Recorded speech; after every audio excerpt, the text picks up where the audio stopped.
This is 50 books, the number of books an average person reads in a lifetime.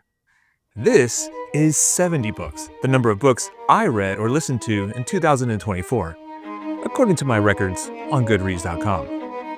And I wasn't even particularly trying to read a lot. It was not some epic goal I set for myself. It was easy, fun, and it required very little upfront effort.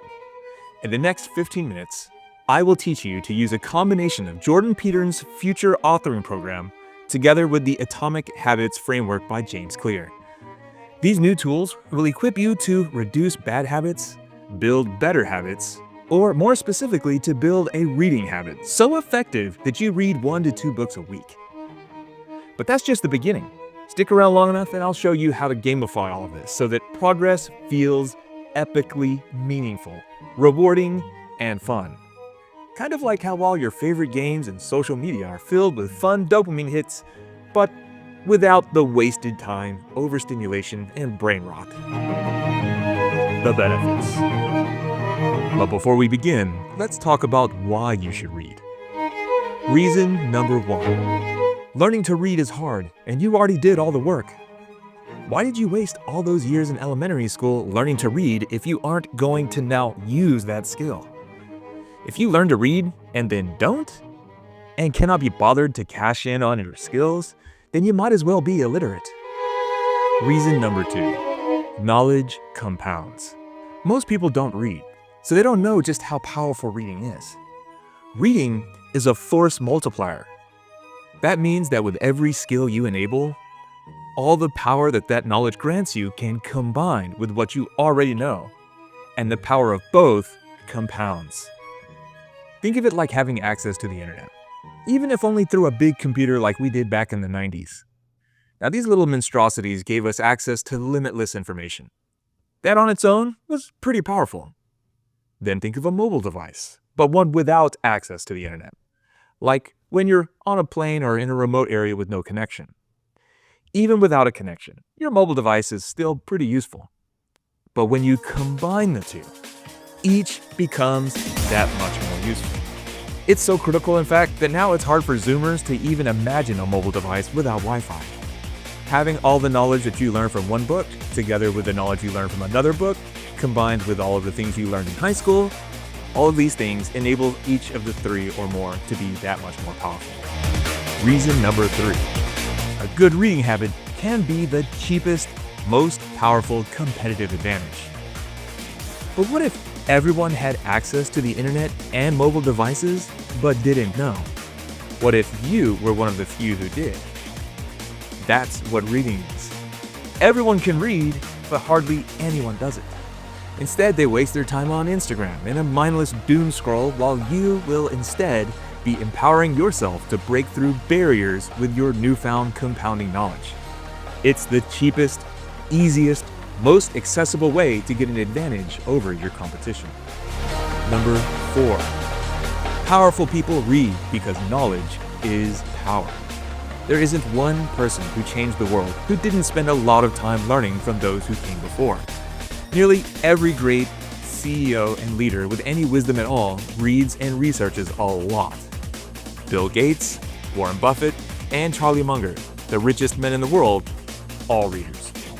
Abraham Lincoln, the most loved American president of all time, developed his tremendous skill as a storyteller through lots and lots of reading.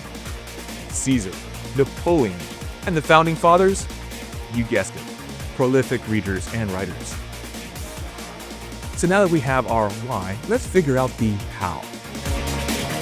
Jordan Peterson's future authoring program.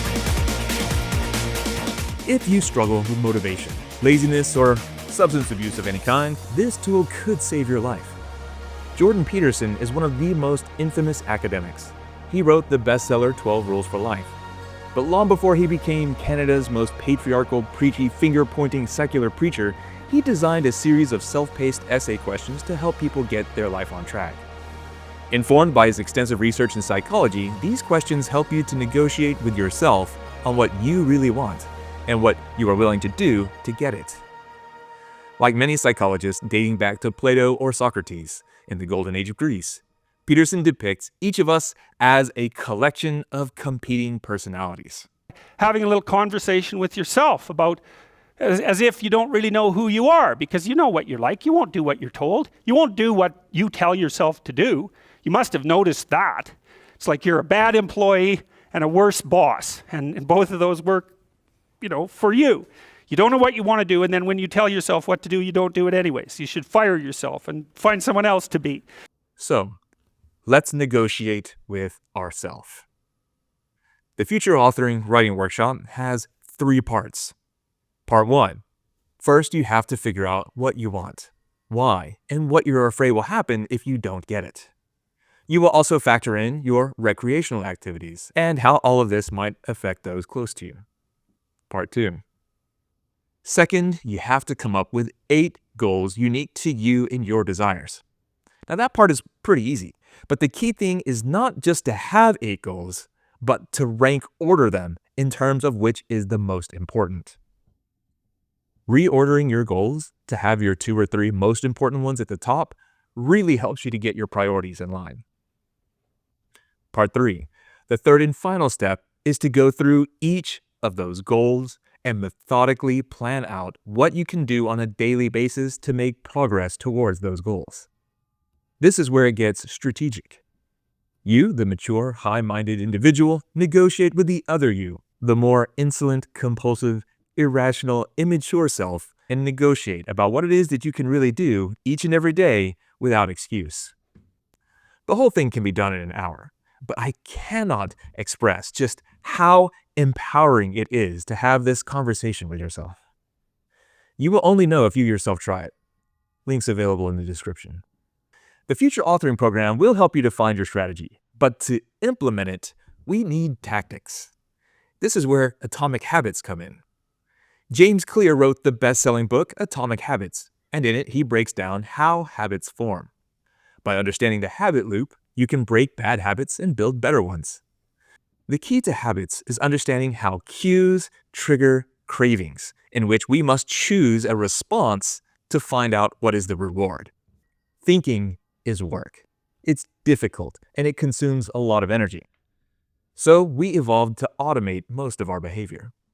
Relying on habits allows us to be more efficient. By automating away most of your life, it allows you to focus on what matters. But most of your life ends up being unconscious habit. So by consciously designing your unconscious habits, you can dramatically improve most of your effortless day-to-day life. You don't rise to the level of your goals. You fall to the level of your systems. James Clear didn't really have a great acronym for this, so I made my own just for you. Let's hurl bad habits out of your unconscious behavior and sear in good habits. To hurl a bad habit, we must hide its cues, make it ugly and unappealing, create friction to keep it out of reach, and break the unconscious connections within the loop by inserting moments of consciousness. And now here's the opposite. 4 ways to build better habits.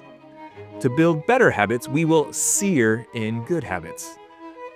We need to see constant visual cues. Surround yourself with visual cues, reminders, and any kind of positive reinforcement that you can add to your environment. Associate with people who are also pursuing similar goals. Find songs, jingles, smells, or sounds of any kind that will trigger positive reinforcement. Read books about your goal to gain inspiration and learn from other experts in the field. Surround yourself with reminders and cues that you can see.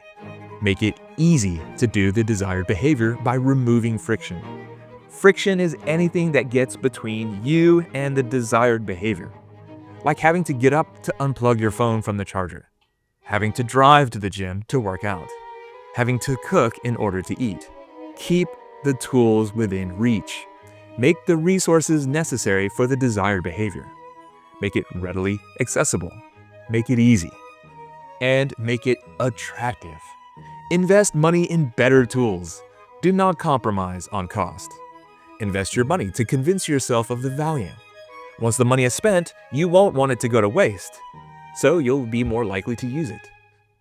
Accessorize. Make the behavior fun, beautiful, and attractive. Make it rewarding. Immediately reward yourself with sights, sounds, tastes, and joyful experiences that you can emotionally entangle with the desired behavior. After you do the hard thing, indulge in a guilty pleasure to make the responsible behavior feel more rewarding. That's it. Do this and you'll soon be breaking bad habits and building better ones. But if you want to make it really fun, like a game, then let's gamify the entire process by building a Habit Tracker Scoreboard. Keeping score makes it competitive. It makes it feel like a win. Now, the simplest scoreboard is simply using a physical calendar. I learned this from Jerry Seinfeld. He allows himself to mark a big red X each day that he successfully spends even a little time writing jokes. The goal here is to start a streak and to keep from breaking it. But an even more elaborate way is to build a spreadsheet. Add some beautiful graphics, add a dash of color, and track your patterns of progress. This allows you to see your progress and recognize patterns of behavior that you can build upon or break. Personalize it so that it becomes part of your identity. It also helps with habit stacking. Habit stacking is where you attach a new habit to an old, well-established one. Want to take vitamins every day?